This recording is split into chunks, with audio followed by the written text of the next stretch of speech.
Well met, everyone. I am Rich the Lich, and today I've got a little fun fights video for you. Let's jump into it. You know the drill. I have my monster tab pulled up on D&D Beyond, as I have all of the official WotC content. I have access to 76 pages of monsters. So what I'm going to do is I'm going to pull up this random dice roller thing. I'm going to use D100. What are we at? 76 pages. I am going to ignore everything pages 77 and above. Roll them up. Page 22. Let's see what we've got. So I'll use the little cheat over here. 22. Aha! Page 22. There should be 20 monsters on this page. We've got 1, 2, 3, 4, 5, 6, 7, 8, 9, 10 at the female steeder. 11, 12, 13, 14, 15, 16, 17, 18, 19, 20 monsters on this page. Now I'm going to roll the d20. 7. Today's monster will be 1, 2, 3, 4, 5, 6, 7. The Feathergale Knight, a CR1 creature, a humanoid, lawful evil, from the book Princes of the Apocalypse. Nice and early morning for me. I'm going to attempt to do these fun fights as sort of the way to just get the ball rolling for me creatively early in the morning. So, if I'm feeling a little spicy, no promises, I may be trying to create 2 videos per day so that I can be creative nice and early in the morning and upload some content for you guys, but we'll see how this goes. So there's no picture. You know how I always talk about a picture is worth 1,000 words, and oftentimes something in the picture may kind of click with me creatively and spark some ideas of something I might want to create. But let's see what's what. So first thing I'm going to do is we're going to bring this over. I'm going to print screen. I've got my trusty little Photoshop interface here. And what I'm going to do is I'm going to take this what the hell is he? A Feathergale Knight. And I'm going to spice this guy up. I'm not going to necessarily manipulate things to make him significantly more powerful than what his CR1 would otherwise indicate. But oftentimes, especially when you have real low CRs like this, a challenge of 1, it can be... Now, I'm seeing that this guy has some spellcasting ability. But it can be very... What's the word? It can be almost too simple, the combat. So I want to figure out how we can scale this up a little bit and just make it more exciting without necessarily making the encounter significantly more difficult, right? Because the one thing you want to think about is as a CR1, the assumption is my players are probably going into this at low level as well. So their capabilities are going to relate a little better when you have a low monster. If I was to make this scaled up and say, you know, you can make everything more exciting by giving your creatures Meteor Swarm, but that now goes beyond the capabilities of your PCs, and what would otherwise have been an interesting or fun encounter now just ends up sucking because you're killing your PCs every time. So that's not the point of this. The point is to do this on the fly, completely free, and just show you some principles and little things I might do once we get it over to the table to make this a more fun encounter. That's the essence of it all. That's all we're trying to do. So what I'm going to do, as always, is I will take this out. I'm taking out the little stat card so we have a good reference. I no longer need to go over to D&D Beyond at all. I just lied. I'm going to go back over. Okay, there's nothing here. Okay, I don't know anything about Princes of the Apocalypse other than it's like Out of the Abyss or Curse of Strahd, I think. It's a full, all-encompassing adventure module thing. But sometimes I'll read, on layers and history and stuff like that and see if there's something that sparks with that so that I can stay within the theme of a monster as well. So here we have it. We're going to be in here. Okay. I'm going to do a quick zoom in. And let's move this guy over a bit. Wrong layer. I'm going to put a little stroke on the outside of this guy. None of this is necessary, but it keeps me flowing well. Okay, so good. We've got a Feathergale Knight. He is a medium humanoid, lawful evil. I'm going to read through this very quickly and just see if there's something that clicks creatively that I want to run with. He's got scale armor. I like that he's got good armor class. Normal hit points, 30-foot speed. Nothing to write home about on his stats. So passive perception. Okay, he speaks Orin. I don't even know what that... I think it's some bird speak. I'm going to go over here real quick. This is just for myself. Orin language. Ah, there it is. Orin is the language of the elemental plane of air. Okay. So that might inform something to me. So he's a spellcaster, even though he's level 1, CR1, he's a first level spellcaster. He's got Gust, Light, Message, Ray of Frost, Expeditious Retreat, and Featherfall. He doesn't fly, but he has Featherfall. I might be able to run something with that. The cantrips are good, but there isn't anything there. That he makes 2 melee attacks. He has a longsword. If he's holding it with 2 hands, the versatile, I think, aspect of it. And then he has a spear. Okay. I don't know what I'm feeling with this guy yet. Okay, here's what I think I'm going to do. I lied a little bit when I said I'm not going to use D&D Beyond anymore. I am, just simply because what I'm going to do is I'm going to go over here, and I'm going to... Pushing? Shove? I'm going to look at a mechanic really quick. I want to make sure this works. Okay. Let's take this. Let's bring this in here as well. I'm just going to create a text box, okay? All right, this will work. We're going to go 14. Okay. So what I have is the shove mechanic, okay? And using the attack action, you can make a special melee attack to shove a creature, either to knock it prone or push it away from you. If you're able to make multiple attacks with the attack action, this attack replaces one of them. Let's pull up a video. Check this out, folks. This is what I'm thinking of here.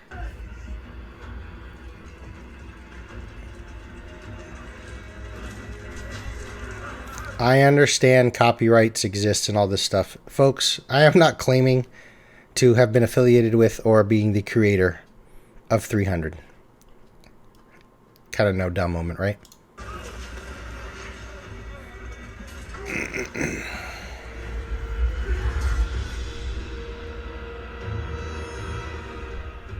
That push.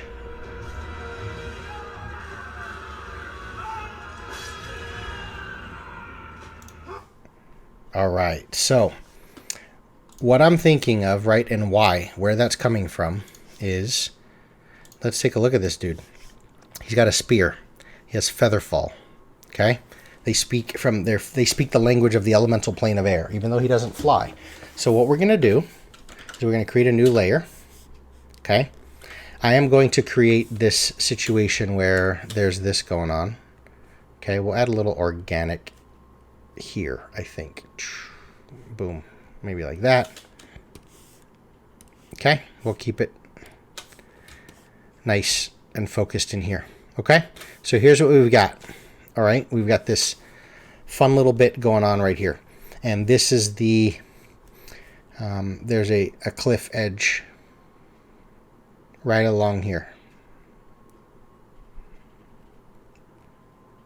Okay, and then here's the, you know, whatever, right? You get it. Kind of use these little jutting points, or these kind of inform where my little terrain lines would be. I'm obsessing about this a bit, but it's okay. Whatever, right? Like this. Okay, and here's like water. Ocean. Out here. The waves. This is beach. Okay, so this is where the fight's going to take place. The PCs navigate their way, and they approach sort of from this angle. All right, I don't know what's going on up here. These could be just, you know, rocks and whatever. These are all cliffs.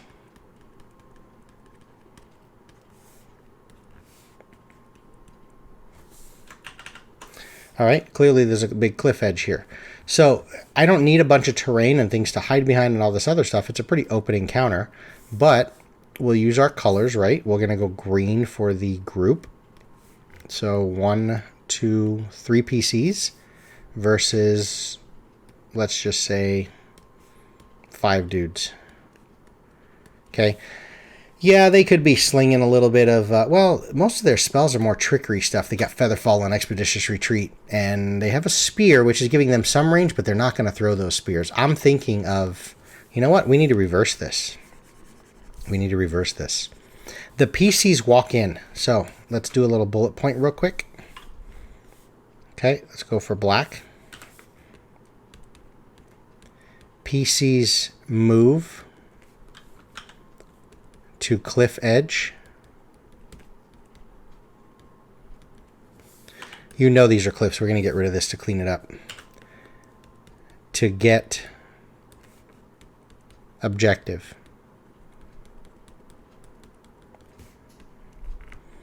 Knights, these things, the Feathergale Knights, approach with PCs between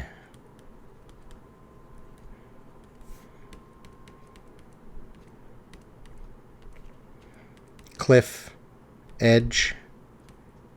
Well, I guess being along the cliff is automatically along the edge, right? Something like that. And knights.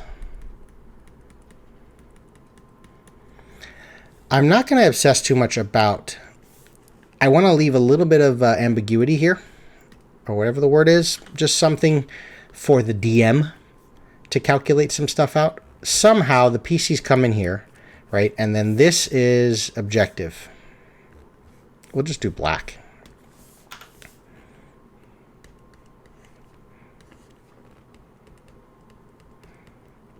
Cool. There we go.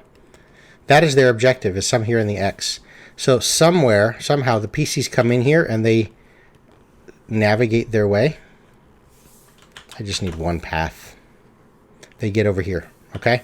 Yeah, things are sketchy, but whatever. Okay? The PCs will navigate their way to that objective.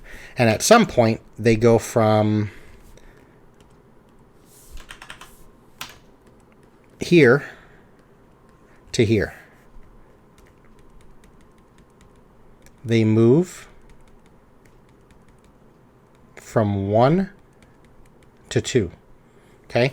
Now, not only am I using this layout here on Photoshop to demonstrate and be able to show you everything on screen, I talk about this all the time. I would print this out. So I've got this little card with me. You know, I'll start using D&D Beyond and I'll find these spells. And this is just sort of a little beyond the scope of the video, but what I will do is, if I use Feathergale Knight, I will often do this as well. The beauty of D&D Beyond is the interface, since I have everything, is I can mouse over and it's going to pop that up. So I'll do another print screen and then paste this, right? And then I'll take this guy like this. Okay. And then what I'll do is I'll move this down here somewhere.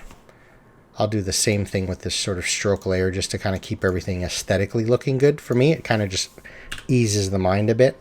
Yes, I'm covering it up and I'm just demoing something real quick. But I'll take this little card. So that way when I print this out, I have sort of my cheat sheet. I have everything. I have all the stats, everything I need about the Feathergale Knight. And I've got the spells that he can use right in front of me. I don't have to bog anything down. And the other thing that really helps is, yes, we're trying to spice up the combat and make it more exciting. One of the things you can do to make a combat more dull is to just bog it down with minutia and having a rules lookup and things like that, and you know, get your stuff ready to go, especially when you have 6 different spellcasters casting. You know, there's a warlock in the enemy group, and then there's a wizard, and then there's a bard, and what are their capabilities? So if you can have little cheat sheets like this, but by putting these labels and these numbers, not only am I demoing this on video, this is something I can kind of use to indicate for me at the table kind of the direction and the flow of the combat. I'm excited about it now in quote unquote prep time, but you want to be able to have that prep time carry over at the table time, and it helps make you feel, you know, it gives the impression and the illusion or the reality that you're just ready to go, okay? So they will move. So the knights approach with the PCs being between the cliff edge and the knights, right? So at some point, the PCs see their objective and they move from 1 to 2. So I don't want to say they move. PCs move is more like it. PCs move, okay? And at some point, the PCs will be here. 1, 2, 3, surrounding their objective. I'm not sure, and this is where I talked about leaving it to the DM. Somewhere, somehow, whether they're invisible, some effect. Okay, I don't want to give them greater invisibility and crazy things like that because we need to keep the CR low, right? If these guys are constantly attacking from surprise round with invisibility, this is going to be a difficult encounter. Where I want the spice of this encounter to be is based on the inspiration from that scene in 300, right? Somehow, the bad guys aren't here initially, but when the PCs move to location 2, then the 4 bad guys pop up, right? So what we'll do is we'll say once PCs are at number 2, the objective, okay, and you don't want it to be something where they touch it and they win, right? You know, it might be something they now need to grab and carry and bring all the way back this direction, okay? Once the PCs are at the objective, the Knights attack. Again, I don't know where the hell they came from. Maybe using Featherfall. Okay, one slot's gone. I'm not planning on using Expeditious Retreat, but they all have one spell slot for Featherfall left. Okay, they're way up. There's these pillars. Let me finish this thought. Once PCs are at number 2, the Knights attack, pinning PCs ... basically like this,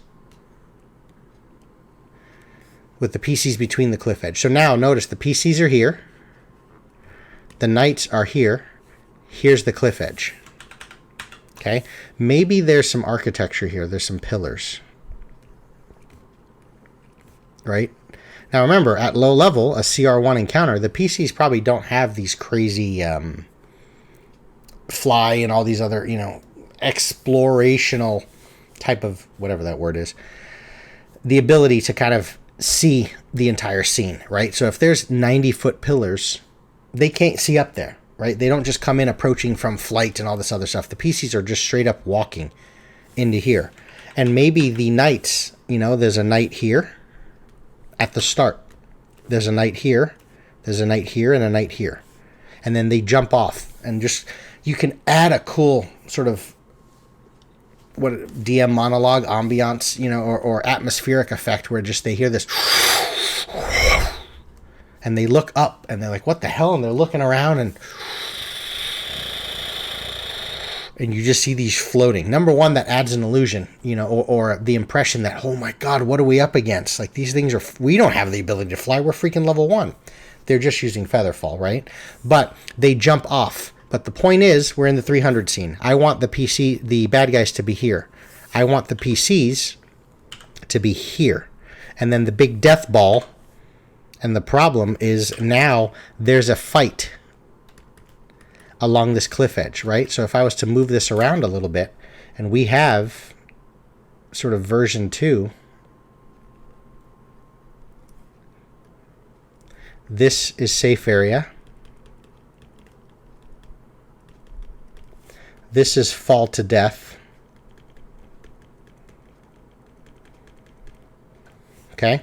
And then you've got your 2 groups. You got to fight a dude here, a dude here, a dude here, 3 PCs. This is we're going to make them purple. X is the objective.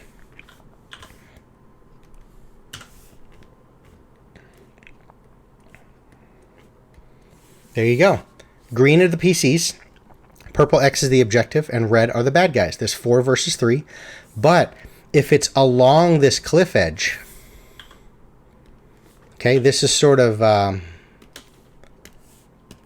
close-up of the cliffside fight, right? If it's along the cliff edge, well, you'll notice now that we've got something interesting because environmentally, we've just created some spice to it by simply thinking about and using as written, the shoving a creature, the push, the shove action, where it's now a big threat for the PCs to get knocked. That's a threat of death. They may be able to beat these guys. I mean, we've only got an AC of 16 and 33 hit points, whatever level the PCs are, 2 or 3.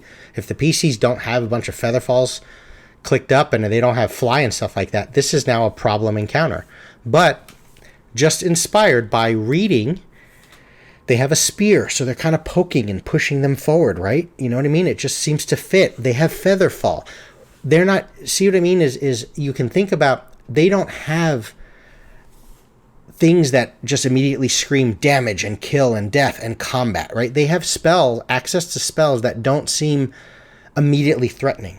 But what can I do with that? The idea of featherfall, that they don't fly, is they're maybe a little more open-minded with using or being real close to some place where the threat of falling damage is not a big issue for them. So take advantage of that. And that's where thinking of the spear and these guys and knights and kind of that army, you know, the Spartans, whatever, pushing forward, is we've now changed this whole encounter by having them come behind.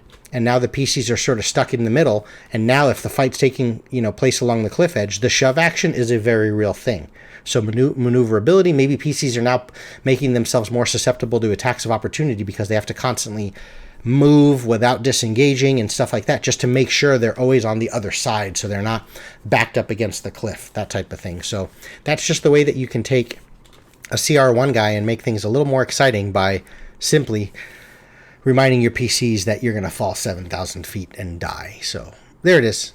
This is my Fun Fights video. Thanks everyone for watching, and take care.